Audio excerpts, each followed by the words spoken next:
विश्व में प्रथम थर पर एक शुक्राणु दौड़ आयोजन होगा जाऊँगी ଯେଉଁଠାରେ सूक्ष्म स्तर में शुक्राणुर गति प्रतियोगिता करा जिवो।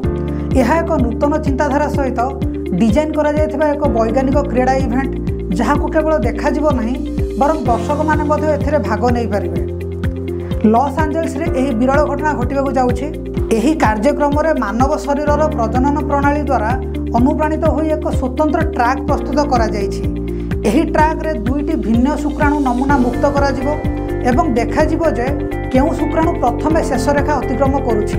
एही संपूर्ण दौड़ को एचडी कैमेरा सहायता रेकर्ड करा जिवो एवं लाइव स्ट्रीमिंग माध्यम रे लोकों को देखा जिवो। जेपरी फुटबॉल किंबा क्रिकेट मैच रे कमेंट्री एवं रिप्ले थाए सेहीपरि एही दौड़ को इंटरैक्टिव एवं मजादार करबा पई लाइव कमेंट्री एवं स्लो मोशन फुटेज व्यवहार करा जिवो।